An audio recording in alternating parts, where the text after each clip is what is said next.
Hey guys, welcome back to my cozy homemaking channel. If you're a mom, a wife, a homemaker, or just somebody who wants their kitchen to look and feel clean every day, I'm about to show you exactly how to get that done. Some tips, some tricks, the things to worry about on a daily basis, things you definitely don't have to think about every day. I'm gonna give you some pointers and then I'm gonna walk through exactly how I keep my kitchen looking tidy and clean every single day. And remember, a lot happens in our kitchens. Keeping it clean and tidy is a really important job. We are completely setting the tone for the rest of our day when we keep up on our kitchen. So let's get to it. Rule number one when it comes to keeping a kitchen clean and tidy is to keep these countertops super clear. Only keep the absolute essentials that you need on them. For me, I don't have a very big kitchen. I don't have a ton of counter space. So what I keep on my countertops is very important to me. Things should fall under two categories. One, things that live on your countertops, and two, things that just visit your countertops. Things that live on your countertops are the things that are there all the time. This is their home. You don't put them away. This is where they live. Things that visit your countertops might be things like dishes, the kids' homework, your keys and personal items. Those things should not be living on your countertops. If things like this are currently living on your countertops, it's time to find them a permanent home elsewhere so that we can keep these bad boys as clear as possible. And of course, I understand not everybody lives in a home where there's an abundant amount of space. And yes, we do live in our kitchens a lot of the time, especially if we have kids and families. So I suggest designating one countertop if absolutely necessary to other things that aren't necessarily kitchen related. Things like mail, to-do lists, calendars, schedules, things like that. Keep all those things condensed to one countertop so you're not fumbling over all of it while you're actually trying to work in your kitchen. Another really important rule you want to follow in your kitchen is no dishes on the countertops. It sounds really simple, but it will make a huge difference in reducing the visual clutter, which is really what is stressing you out if you feel like you can't keep your kitchen under control. So tell your family the new rule is when you're done with a dish, it doesn't go on the counter. It goes in the sink. Now, ideally, if you have a dishwasher and they're able to put it right in the dishwasher, that would be great. But it doesn't always work like that, or that might not be the easiest system, or maybe you have littles who aren't quite there yet. That's fine. Condensing all of your dishes to one place, like I said, will reduce that visual clutter because even if you don't actually clean any surface, reducing the visual clutter will make a huge difference in how you feel in your kitchen. Even if nothing gets cleaned, you now have clear surfaces that you can work on. The most important thing is not what rule you come up with, it's how you follow it consistently. Consistency is always key. Find that rhythm and routine with your family and stick to it. That is how you will create a clean and tidy kitchen and a clear space that your family can actually enjoy being in and function in better. Okay, so moving on to the 3 things that you want to keep up on daily to keep your kitchen feeling and looking clean. Number 1 is your countertops. Number 2 is your stovetop. And number 3 is your sink. Right now, that might sound like a lot, but that's because you haven't been doing it daily yet. Once you do these things every day, it'll start to become a really simple routine, and after a little while, it'll take almost no time at all. If we keep our countertops clear and we wipe these 3 things down every single day, this process should be super quick.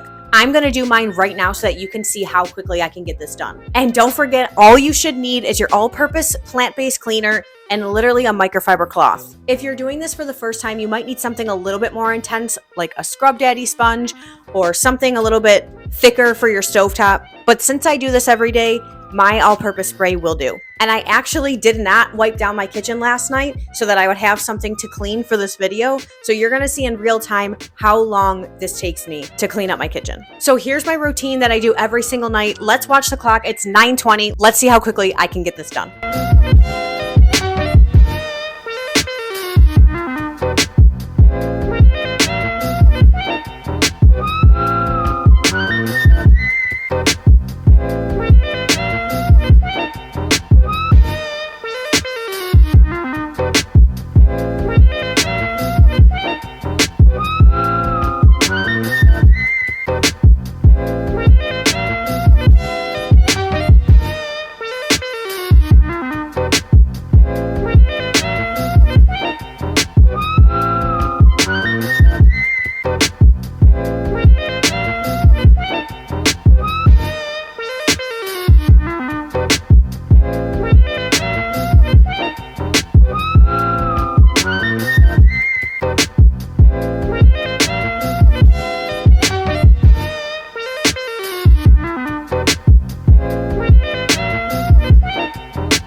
done.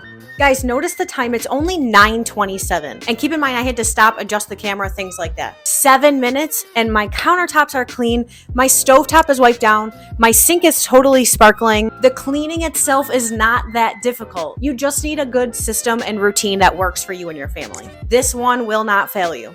Notice I didn't wipe my counter over there with all of my papers on it because food is not allowed to touch that counter. So it very rarely needs to get wiped. I also didn't have very many dishes from dinner, so that'll add on another maybe 5 or 10 minutes. But still, that would be 15, 20 minutes, somewhere in that range, to get a very, very clean kitchen. Now notice the 3 things that I did not just clean. The 3 items I don't worry about cleaning on a daily basis are the cupboards, the backsplash, and my appliances. These things don't get nearly as dirty as something like the countertops or the stove. So wasting time wiping them down every day is not necessary. Unless you had a sauce explosion while cooking dinner and there's sauce all over your backsplash, there's no need to wipe it down every single day. There's a few ways you can maintain these items that we don't clean on a daily basis. For me, while I'm standing here and cooking, I check my cupboards every day to see what spots can I quickly wipe off. Or while I'm putting my dishes away, if I see spots on my backsplash, I'll just take a rag and wipe them off. Again, the first time might take a little bit longer because you haven't done that yet. But once you find your system and routine, it'll happen so quickly you won't even notice it. Things that are a little bit bigger or get a lot dirtier, like your microwave, inside of your fridge, things like that, I work those into my schedule. I specifically carve out time on my weekly schedule and say, this is when I'm going to clean the microwave,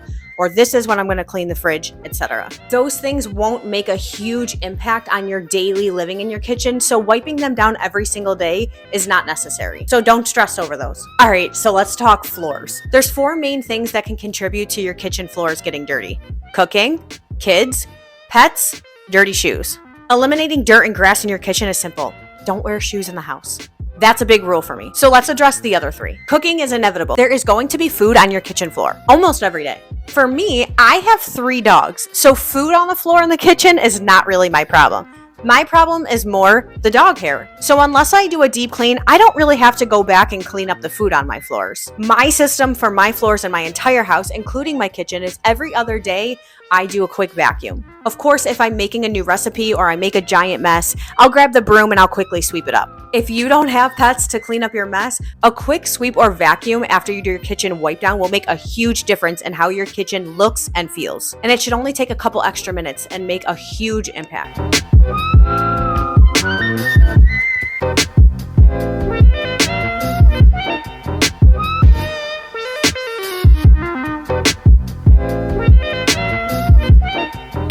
So if you don't have pets to clean up your mess like I do, I suggest adding a sweep or vacuum after your kitchen cleanup at the end of every day. And if it really got messy and needs a mop, maybe a quick mop too. Again, this might feel overwhelming at first because you don't do this every day yet, but taking 20 minutes to do this every single day will make your kitchen cleanup so much less stressful. Once you get into the habit, it'll be super easy. You'll wake up to a sparkling kitchen every single day. Doesn't that sound amazing? So there you have it. If you guys follow these rules, tips, and tricks, you can literally wake up to a sparkling clean kitchen every single morning. It may not be perfect, and yes, you might need to deep clean it once in a while. The tips and tricks I went over today are for daily maintenance. Sometimes there might be cobwebs, and yes, sometimes the grout might need to be scrubbed, but those are not the things to let you stress you out on a daily basis. If you are looking to maintain a kitchen on a daily basis and not feel like it's overwhelming you or consuming your all day every day, this is the way to keep your kitchen clean and tidy on a daily basis so you can go about your evening doing other things that you actually want to be doing